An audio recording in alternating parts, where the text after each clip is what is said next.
اعوذ باللہ من الشیطان الرجیم وَإِذَا قِيلَ لَهُمْ آمِنُوا كَمَا آمَنَ النَّاسُ قَالُوا أَنُؤْمِنُ كَمَا آمَنُ السُّفَهَاءُ أَلَا إِنَّهُمْ هُمُ السُّفَهَاءُ وَلَكِنْ لَا يَعْلَمُونَ۔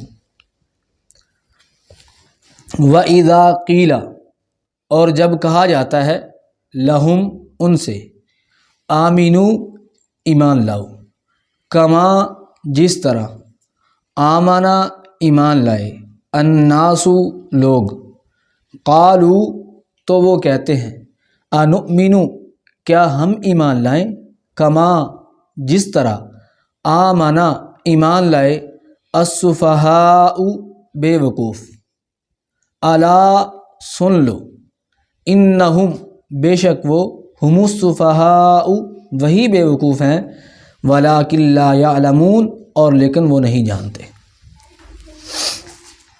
میں نے پہلے بھی جس طرح آپ کو کل بتایا تھا کہ قول قاف واو لام موٹا کاف، یہ کتاب والا جہاں بھی آتا ہے اس کا معنی ہوتا ہے کہنا، کہنے کے معنی میں آتا ہے۔ تو جب کہا جاتا ہے ان سے، یہاں پہ پیچھے بات کن کی ہو رہی ہے؟ منافقین کی بات ہو رہی ہے۔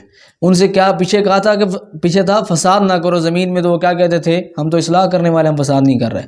تو جب ان سے کہا جاتا ہے کہ ایمان لے آؤ جس طرح لوگ ایمان لائیں، جہاں پہ الناس سے مراد صحابہ کرام ہے، یعنی جس طرح اللہ تعالیٰ فرماتے ہیں صحابہ کرام نے بالکل خالص ایمان انہوں نے لایا ہے، مومن ہیں، اور ان کے ایمان میں کوئی دنیاوی مفاد انہوں نے اپنے سامنے نہیں رکھا، اپنے ایمان میں پکے ہیں، خالص ہیں، تم بھی ان کی طرح ایمان لے آؤ۔ تو وہ کیا کہتے ہیں؟ انؤمنو کیا ہم ایمان لائیں، کما آمن السفہاء جس طرح بیوقوف لوگ ایمان لائے، یعنی کہ یہاں پر وہ صحابہ کرام کو کیا کہہ رہے ہیں؟ نعوذ باللہ بے وقوف انہوں نے کہا۔ کس طرح کہ ہم نے اپنی دونوں چیزوں کو سامنے رکھا ہے، جہاں اگر فائدہ ہمیں نظر آیا مسلمانوں کے ساتھ تو مسلمانوں کے ساتھ مل گئے، اگر کافروں کی طرف نظر آیا تو کافروں کے ساتھ مل گئے۔ تو تمہیں کیا، تمہیں تو دنیا کے کوئی کیا ملا تمہیں دنیا کا؟ مسلمانوں صحابہ کرام کو کیا کہہ رہے تھے؟ ان کو کوئی سمجھ نہیں ہے، ان کو عقل اور شعور نہیں ہے۔ آج بھی لوگ ایسی باتیں کرتے ہیں، نہیں کرتے ہیں؟ یہ پرانی باتیں ہیں، 1400 سال پرانی، اب یہ نہیں چلتی، یہ بہت پرانی باتیں ہیں، ٹھیک ہے؟ اور دنیا بھی، مولوی صاحب کوئی دنیا کی بات کرو، دنیا بھی کمانی ہے، دنیا کے سارے مادہ پرستی ہیں، تو یہ بھی ساری باتیں ہیں۔ وہ کیا کہتے تھے؟ دنیا کا مال، دنیا کی دولت کو پیسہ حاصل ہونا چاہیے، تمہیں کیا، بس لگے ہو جہاں نقصان ہوتا ہے، مر جاتے ہو، شہید ہو جاتے ہو، لڑتے ہو، پھر بھی لڑ رہے ہو، کیا تم بے وقوف؟ صحابہ کرام کو بے وقوف کہا۔ تو اللہ تعالیٰ نے نبی علیہ السلام کے صحابہ کرام کا دفاع کیا، الا سن لو، خبردار، انہم ہم السفہاء بے شک وہی بے وقوف ہیں، ولکن لا یعلمون اور لیکن وہ نہیں جانتے۔ تو یہاں پر صحابہ کرام رضوان اللہ علیہم اجمعین کی فضیلت ہے۔ اللہ تعالیٰ نے فرمایا کہ جس طرح یہ لوگ ایمان لائے ہیں اس طرح ایمان لاؤ۔ پہلے پارے کے آخر کے اندر اللہ تعالیٰ نے فرمایا فَإِنْ آمَنُوا بِمِثْلِ مَا آمَنْتُمْ بِهِ فَقَدْ اهْتَدَوْا۔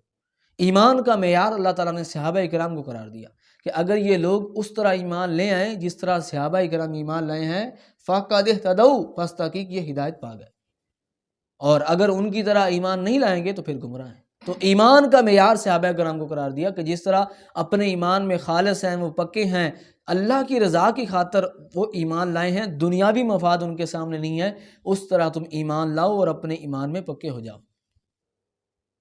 اور یہ ایمان لانا اور اللہ اور اس کے رسول کی بات کو مان لینا، غیب پر یقین رکھنا، یہ کوئی بے وقوفی کی بات نہیں ہے۔ اصل بے وقوف تو تم ہو، نہ مسلمانوں کے رہے نہ کافر تم سے راضی ہوئے، تم تو اپنے مطلب کے تھے، کہ جب کافروں کو پتہ چلا کہ تم مسلمانوں کے ساتھ بھی ہو تو پھر وہ تم سے ناراض ہو گئے، اور جب تم نے کفار کا ساتھ دیا تو مسلمان تم سے ناراض ہو گئے، دونوں طرف سے گئے۔ جس طرح کہ اللہ تعالیٰ فرماتے ہیں لا الہ ہؤلاء ولا الہ ہؤلاء، نہ ان کے نہ ان کے، کسی کے بھی نہیں ہے۔ تو اللہ تعالیٰ فرماتا ہے بے وقوف تو تم ہو جو نہ تمہیں کافروں کا ساتھ ملا اور نہ مسلمانوں کا ساتھ ملا، کدھر کے بھی کسی بھی جگہ کے تم نہیں رہے۔ اور فرمایا کہ یہ جانتے نہیں ہیں، اس طرح کے پیچھے ہم پڑھ چکے ہیں کہ جب انسان برائیاں کرتا ہے تو پھر اس کو اپنی برائی نہیں لگتی، وہ اپنے آپ کو صحیح سمجھتا ہے کہ میں جو کر رہا ہوں بس وہ صحیح ہے، اور کسی کی بات اس کو نظر نہیں آتی کہ حق کیا ہے اور سچ کیا ہے۔ تو یہی ان کی صورتحال ہے۔ اب ان کو علم نہیں ہے، شعور نہیں ہے، یہ جانتے نہیں ہیں کہ یہ کیا بات کر رہے ہیں۔ تو اس آیت میں اللہ تعالیٰ نے صحابہ کرام کا دفاع کیا ہے، ان کی طرف سے جواب دیا ہے کہ صحابہ کرام کے اوپر بات کرنے والے اللہ تعالیٰ ان کو جواب دیتا ہے۔ وہ بیوقوف ہے جو صحابہ کرام کے اوپر انگلیاں اٹھاتے ہیں، جو صحابہ کرام کے اوپر تان کرتے ہیں، جو ان کو برا بھلا کہتے ہیں، دراصل وہ خود بیوقوف ہیں، وہ خود جاہل ہیں، وہ خود برے ہیں، وہ اپنی آخرت کو برباد کر رہے ہیں۔ جو صحابہ کرام جن کے بارے میں اللہ فرماتے ہیں رضی اللہ عنہم ورضوا عنہ، اللہ ان سے راضی ہو گیا، وہ ان سے راضی ہو گئے، جن کو اللہ نے یہ رضوان کا سرٹیفکیٹ دیا، جنت کا سرٹیفکیٹ دیا، ہم کون ہوتے ہیں ان کے اوپر انگلیاں اٹھانے والے؟ معاویہ بن ابی سفیان یوں تھا، فلاں یوں تھا، فلاں نے یہ کیا، فلاں نے وہ کیا، عثمان رضی اللہ نے یہ کیا، حضرت ابوبکر یہ تھے، تو ان کے اوپر بات کرنے والا اس کا ایمان نہیں رہتا۔ جو صحابہ کے اوپر انگلی اٹھاتا ہے، محدثین نے یہ بات لکھی ہے کہ حضرت امیر معاویہ رضی اللہ تعالیٰ عنہ یہ ایک دروازہ ہے، ایک چابی ہے، جو اس کو کھول لیتا ہے پھر دوسرے صحابہ کرام کے اندر بھی ان کی بھی شان میں گستاخی کرتا ہے۔ جس نے حضرت امیر معاویہ رضی اللہ عنہ کی شان میں گستاخی کی، وہ یقیناً دوسرے صحابہ کرام کی شان میں بھی گستاخی کرے گا، اور جس نے ان کی شان میں گستاخی نہ کی وہ دوسروں کے بارے میں نہیں کرے گا۔ تو جب بھی کوئی صحابہ کے بارے میں بات کرے تو ہماری ذمہ داری ہے کہ اللہ تعالیٰ جن کا دفاع کرتا ہے تو ہم پر بھی یہ لازم ہے کہ ہم بھی ان کا دفاع کریں اور ان کی طرف سے جواب دیں۔ تو اللہ تعالیٰ ہمیں اپنے ایمان کے اندر اخلاص لانے کی، مخلص ہونے کی توفیق عطا فرمائے، جس طرح صحابہ کرام خالص ایمان لے کر آئے، مخلص ہوئے، اور اللہ تعالیٰ ہمیں ہدایت کی راہ پر گامزن رکھے، اور اللہ تعالیٰ ہمیں جو صحابہ کرام جو ملت جو دین چھوڑ کر گئے اس کے اوپر چلنے کی توفیق عطا فرمائے۔